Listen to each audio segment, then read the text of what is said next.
Chapter 1. The Celestial Nomad. Grayson Hawk stood at the helm of his starship, the Celestial Nomad, his calloused hands resting lightly on the controls. Before him stretched the vast expanse of space, an endless sea of stars and endless possibilities. At 62 years old, with a lifetime of interstellar adventures behind him, Grayson was finally ready to retire and live a peaceful life on some distant moon. He ran a hand through his thick silver hair, which still held a hint of the chestnut brown of his youth.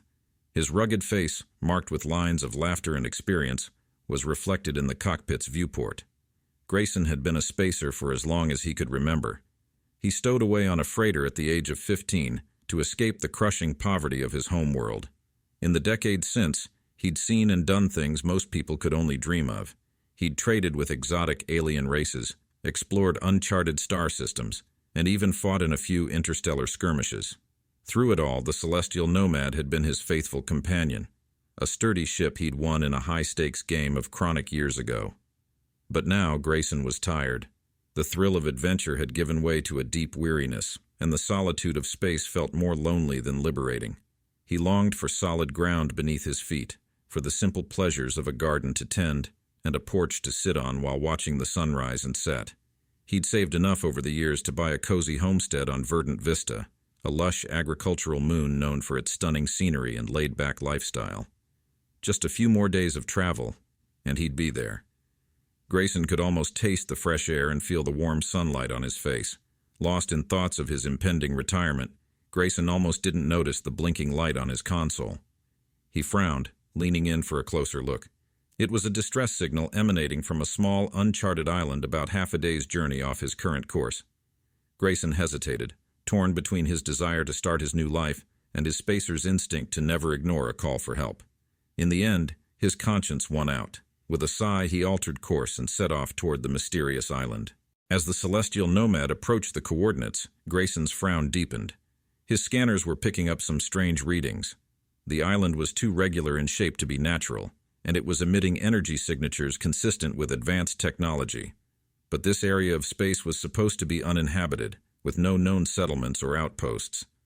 Grayson's gut told him something wasn't right, but he'd come too far to turn back now. He guided his ship into the island's small docking bay, noting with unease the sleek, predatory lines of the other vessels parked there. They looked like high-end pleasure yachts favored by the galaxy's ultra-wealthy elite. Chapter 2. The Slave Station. The docking bay was eerily quiet as Grayson disembarked, the only sound the soft hum of the Celestial Nomad's engines powering down. He kept one hand on the plasma pistol at his hip as he cautiously made his way into the station's interior, senses on high alert. The corridors were dimly lit and opulently appointed, with plush carpets and expensive artwork lining the walls. But there was something soulless about the place, a sense of emptiness and despair that sent a chill down Grayson's spine. He couldn't shake the feeling that he'd stumbled into something far more sinister than a simple distress call. As he rounded a corner, Grayson heard a soft, muffled sound coming from behind a set of ornate double doors. It sounded like crying. His heart pounding, he pushed open the doors and stepped inside. The room was a grand hall with soaring ceilings and glittering chandeliers, but Grayson barely registered the opulent decor. His attention was immediately drawn to the dozens of young women huddled in the center of the room, their faces etched with fear and despair. They were all strikingly beautiful, with delicate features and slender builds, but they were clearly not human. Some had skin that shimmered like polished metal, others had eyes that glowed like stars, and a few even had wings or tails, marking them as members of exotic alien races Grayson had never encountered before. Two girls in particular caught Grayson's eye. They were huddled together, clinging to each other like lifelines in a storm. They had long, flowing hair that shone like spun silver, eyes that glimmered like amber gems, and skin that seemed to emit a soft, ethereal blue glow.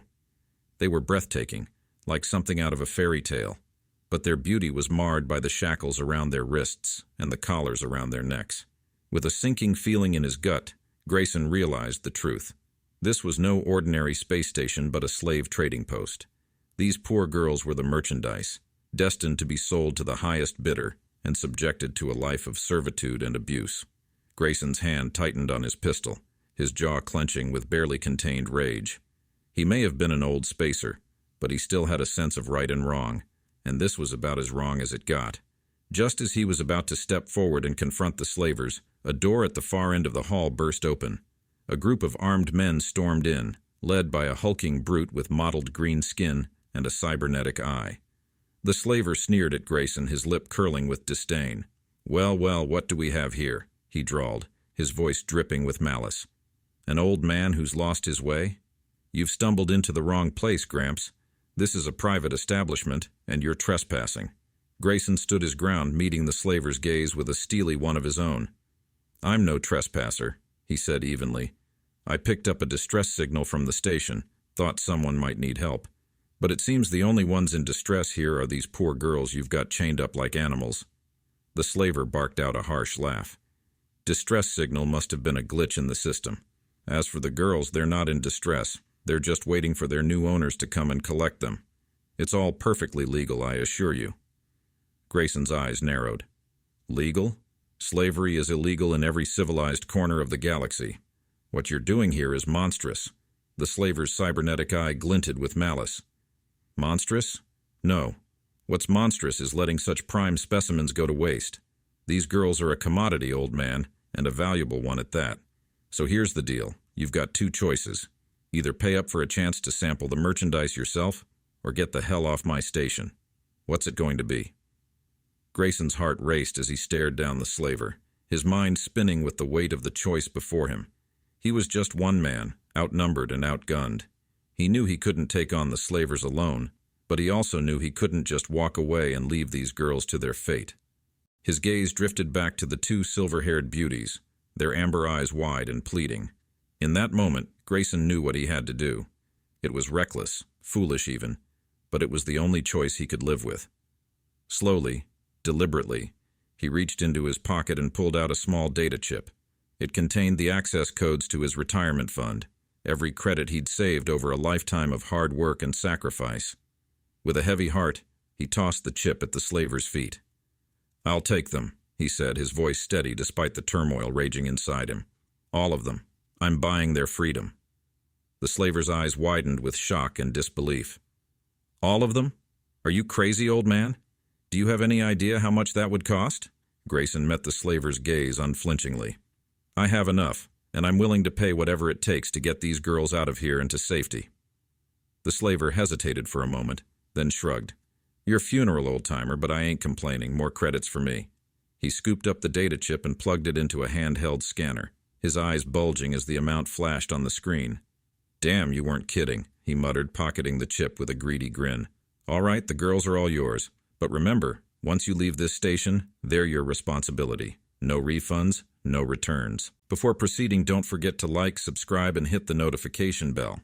Chapter 3, A New Beginning. Grayson nodded curtly, his heart swelling with a mix of relief and trepidation as he watched the slaver unlock the girls' shackles and usher them toward him.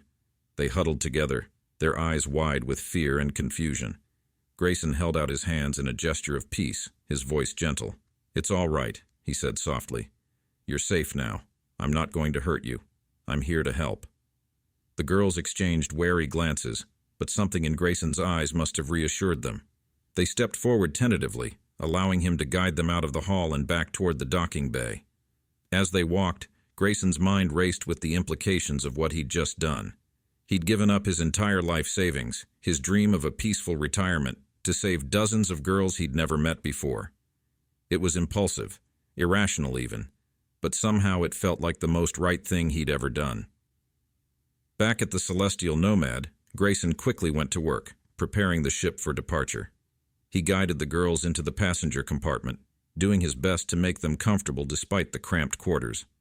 They watched him with wide, curious eyes, their earlier fear slowly giving way to a flicker of hope. Grayson couldn't help but smile at their resilience. Despite everything they'd been through, they still had the courage to hope for a better future. Once everyone was settled, Grayson returned to the cockpit and fired up the engines. As the Celestial Nomad lifted off the station and into the safety of space, Grayson let out a long, shuddering breath. He'd done it. He'd saved them. But as the adrenaline of the moment faded, the reality of his situation hit him like a ton of bricks. He had no money, no plan, and a ship full of girls who needed his protection. It was a daunting prospect, but as he looked out at the stars, Grayson felt a renewed sense of purpose. He may have given up his dream of retirement, but he'd gained something far more valuable, a chance to make a difference, to right a terrible wrong, and to give these girls the freedom and future they deserved. He turned his attention back to the controls, plotting a course for the nearest inhabited planet where they could rest and regroup. As the celestial nomad sailed through the cosmos, Grayson felt a sense of peace he'd never known before. His journey was far from over, but for the first time in a long time, he knew he was exactly where he was meant to be. Chapter 4: A Haven in the Stars. The celestial nomad cruised through space, its destination set for the planet Zephyria, a world known for its compassionate communities and welcoming atmosphere. Grayson had heard of the Zephyrians' reputation for helping those in need, and he hoped they would be able to provide the girls with the resources and support they needed to rebuild their lives. The girls had started to relax somewhat during the journey, curiosity slowly replacing fear. They asked questions about the ship and its various systems, their voices hesitant at first, but growing more confident as Grayson patiently answered each one. The silver-haired girls, who had introduced themselves as Ilara and Lyra, seemed particularly fascinated by the ship's navigation controls. "How do you keep track of where you're going?" Ilara asked, her wide eyes reflecting the glow of the console. Grayson smiled, showing them the star charts and explaining how the ship's autopilot worked. "This vessel has a mind of its own in a way," he said, pointing out the intricate network of routes that mapped out the galaxy. "But it's up to me to tell it where to go." Lyra, who had been silent for most of the journey, finally spoke up. "You must have seen so much," she said softly. "Doesn't it get lonely out here?" Grayson paused, considering her question. "Sometimes," he admitted, "but the stars have their own company, and every now and then you meet people who change your perspective." The girls' curiosity soon shifted to questions about their future. What would Zephyria be like? Would they be able to start fresh and find peace? Grayson assured them that Zephyria was a place of healing and new beginnings, a world that valued kindness and empathy above all else. As the celestial nomad neared Zephyria, Grayson contacted the local authorities to explain their situation. He was relieved to hear a compassionate voice on the other end, offering assistance and guidance. They arranged a secure landing zone and promised to meet them with medical personnel and supplies. The descent onto Zephyria was smooth, the planet's vibrant landscapes unfolding beneath them like a tapestry. Grayson couldn't help but feel a sense of calm wash over him as they touched down. The air was filled with the sweet scent of blooming flowers, and the horizon stretched out in hues of purple and gold. Upon landing, Grayson was met by a team of Zephyrians who welcomed them with open arms. The girls were taken to a nearby shelter where they would receive care and counseling to help them adjust to their newfound freedom. Grayson watched as they departed, a mix of relief and sadness in his heart. He had grown fond of them during the journey, and letting them go felt like saying goodbye to family. "You've done a noble thing," said a Zephyrian woman who had stayed behind to speak with Grayson. Her name was Lyra, and she was one of the coordinators of the local refugee support program. Her eyes were warm and kind, and Grayson felt a sense of ease in her presence. "I just did what anyone with a conscience would do," Grayson replied modestly. "They deserve a chance at a new life, free from fear." Lyra nodded. "Your actions have made a difference. If you ever need a place to call home, Zephyria welcomes you." Grayson spent some time on Zephyria, helping the girls acclimate and sharing stories of his travels with the locals. The Zephyrians were curious and generous, eager to learn about the galaxy beyond their world. Grayson found himself drawn into their community, appreciating the slower pace of life and the emphasis on harmony with nature. During his stay, Grayson also took time to explore Zephyria's lush landscapes. The planet was a paradise of towering forests, sparkling lakes, and gentle hills. He often found himself wandering through the forests, listening to the soft rustle of leaves and the distant calls of native wildlife. In these moments of solitude, he reflected on his journey and the paths he might take in the future. He visited the girls often at the shelter, bringing them small gifts and updates from his travels. Ilara and Lyra seemed to flourish under the care of the Zephyrians, their spirits lifting as they began to heal. They expressed interest in continuing their education and exploring ways to help others who had experienced similar hardships. One evening, as the sun dipped below the horizon, Grayson found himself sitting with the girls on a grassy hill overlooking the settlement. The sky was a canvas of stars, each one twinkling with promise and potential. "Thank you," Alara said, breaking the comfortable silence. "For everything." Grayson nodded, feeling a deep sense of fulfillment. "You two have the strength to change your lives and the lives of others. That's more powerful than anything I could give you." As the night deepened, Grayson knew it was time to continue his journey. He had a newfound sense of purpose and knew there were more people out there who needed help. With the celestial Nomad's engines humming gently, he prepared to depart, the stars once again calling to him. Chapter 5: Echoes of the Past. As Grayson navigated through the tranquil expanse of space, he reflected on his past adventures and the choices that had led him to this point. He had spent decades exploring the cosmos, accumulating stories and experiences, but rarely forming lasting connections. Yet, the events on the slave station had stirred something within him, a desire to fight for those who couldn't fight for themselves. He decided to return to the place where it all began, the small, impoverished planet he had left as a stowaway so many years ago. He wondered what had become of it, and whether he might be able to make a difference there as well. The journey was long, giving Grayson ample time to think about his next steps. He reached out to old contacts and gathered information about other locations where he might find people in need of help. His ship became a mobile base of operations. Its sleek design belied its newfound role as a vessel of mercy. Grayson's return to his homeworld was bittersweet. The planet, known as Etheria, was still struggling with poverty and neglect, its people yearning for a better life. He visited the small settlement where he had grown up, recognizing the worn faces of those who had stayed behind. The sight filled him with a deep resolve.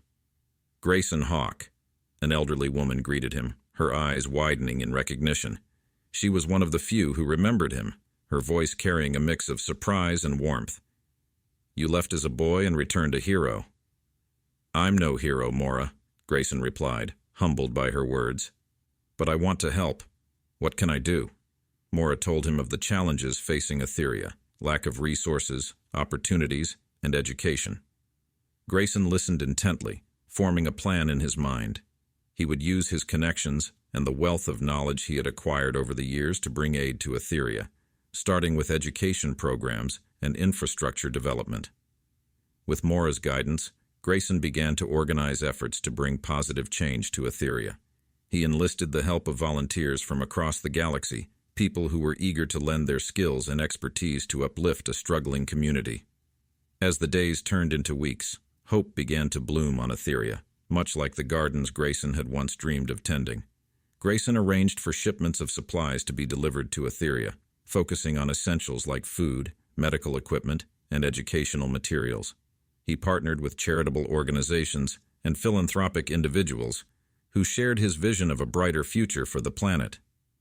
His efforts soon began to bear fruit, with new schools and medical clinics rising from the ground, bringing fresh opportunities for learning and growth. One of Grayson's key initiatives was the establishment of a scholarship program for young Etherians, allowing them to pursue higher education on more developed worlds. He believed that investing in the planet's youth was the key to breaking the cycle of poverty and creating a sustainable future. With the support of donors and volunteers, the program quickly gained traction, inspiring hope in a new generation. As he worked, Grayson was struck by the resilience and determination of the Etherian people. Despite the hardships they faced, they remained hopeful and willing to fight for a better life. Grayson found himself moved by their stories and inspired by their courage, determined to help them achieve their dreams. In addition to his work on Etheria, Grayson began reaching out to other struggling communities in the galaxy. His reputation as a force for change quickly spread, attracting attention from those in need of help and those eager to join his mission. Grayson found himself surrounded by a diverse group of allies, each bringing their unique skills and perspectives to the table. Among them was a young engineer named Tessa, who had grown up on a mining colony and understood the challenges faced by isolated communities.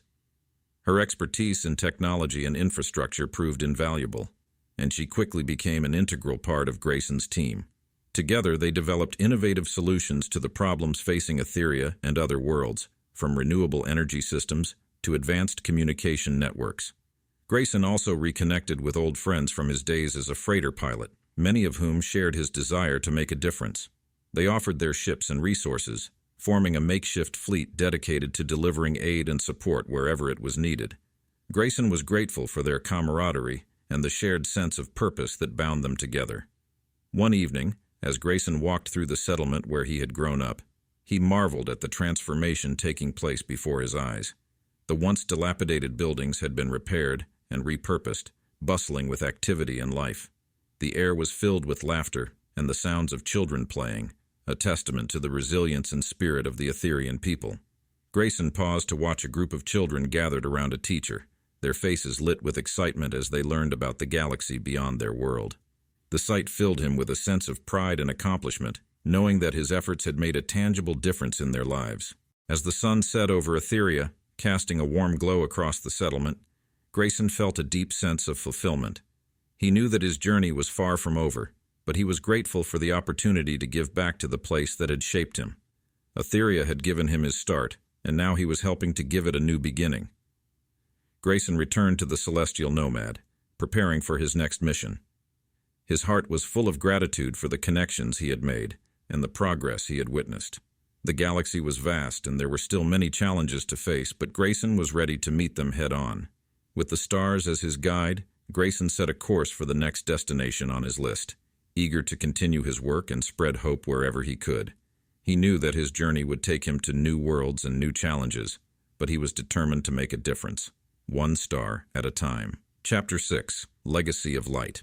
Grayson's efforts on Etheria were just the beginning. As word spread of his mission to help those in need, he began receiving requests from other planets and settlements across the galaxy. His once solitary life transformed into a network of connections, each new project fueled by the desire to make a meaningful impact. His travels took him to the bustling marketplaces of Orion Prime, where he worked with local leaders to improve trade routes and create opportunities for economic growth. He visited the remote desert world of Kylara, where he helped establish sustainable water systems to combat the harsh climate.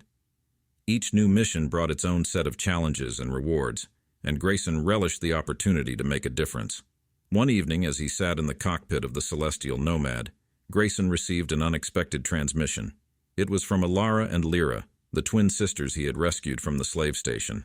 Their faces appeared on the view screen, radiating happiness and gratitude. "Grayson," Alara said, her voice filled with warmth, "we've been thinking about you and wanted to let you know how much you've changed our lives."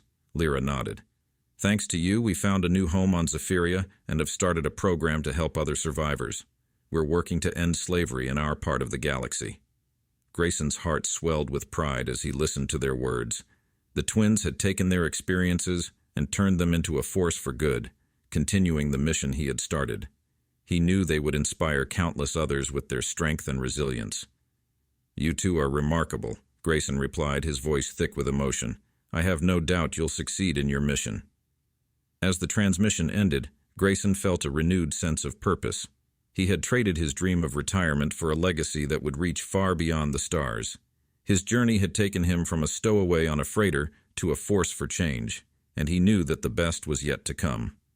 Grayson began to focus on creating long-term solutions for the communities he visited, ensuring that the changes he helped implement would have a lasting impact. He worked closely with local leaders, empowering them to take charge of their futures and create sustainable systems of governance and development. He also made a point of connecting the different communities he assisted, fostering a network of support and collaboration that spanned the galaxy. This network became a powerful force for good, allowing resources and expertise to be shared and distributed where they were needed most. Grayson was inspired by the willingness of people from diverse backgrounds to come together for a common cause, united by the desire to create a better future for all. As his mission expanded, Grayson found himself working with a wide array of individuals and organizations, each bringing their unique skills and perspectives to the table. Scientists, engineers, educators, and artists all joined his cause, contributing their expertise to the effort of uplifting those in need. Among his new allies was a renowned scientist named Dr. Kira Tanaka, who had developed groundbreaking technology to improve agricultural yields on resource-scarce planets. Her innovations had the potential to revolutionize food production and combat hunger in some of the galaxy's most impoverished regions. Grayson and Kira worked closely together, implementing her technology on several worlds and witnessing the transformative impact it had on local communities. Grayson also collaborated with artists and musicians who used their talents to inspire hope and bring joy to those who had suffered. They organized cultural exchange programs and festivals, celebrating the rich diversity of the galaxy's inhabitants and fostering a sense of unity and understanding. As the years passed, Grayson's legacy continued to grow. He became a symbol of hope and resilience, a living testament to the power of compassion and determination. People across the galaxy looked to him for inspiration, and his story became a source of strength for those facing adversity. One day, as Grayson prepared for yet another mission, he received a message from Alara and Lyra. The twins had successfully dismantled several major slave operations and were in the process of establishing a coalition of planets committed to eradicating slavery throughout the galaxy. Their achievements were a testament to their courage and determination, and Grayson couldn't have been prouder. The message included an invitation for Grayson to join them at a summit where representatives from the coalition would gather to discuss strategies for ending slavery and supporting survivors. Grayson eagerly accepted, knowing that their efforts would have a profound impact on countless lives. The summit was held on Zephyria, and Grayson was greeted with warm embraces and heartfelt gratitude from Alara, Lyra, and the many other survivors he had helped along the way. As he listened to their stories and witnessed the progress they had made, he felt a deep sense of fulfillment and pride. During the summit, Grayson spoke to the assembled delegates, sharing his experiences and emphasizing the importance of unity and collaboration in the fight against oppression. His words resonated with the audience, sparking renewed determination and hope for the future. As the summit drew to a close, Grayson took a moment to reflect on the journey that had brought him to this point. He had once been a stowaway on a freighter, searching for adventure and freedom. Now he was a beacon of hope, a guardian of the oppressed, and a leader in the fight for justice and equality. With the stars as his guide, Grayson knew that his work was far from over. There were still many worlds in need of assistance, many lives to touch and change. But he was ready to face whatever challenges lay ahead, armed with the knowledge that he was making a difference, one star at a time. And in the depths of space, Grayson Hawk found his true home among the stars. His legacy of light would continue to shine, inspiring generations to come and reminding all who heard his story that hope and compassion could change the galaxy. If you enjoy this video, then don't forget to like the video, subscribe to my channel, and hit the notification bell.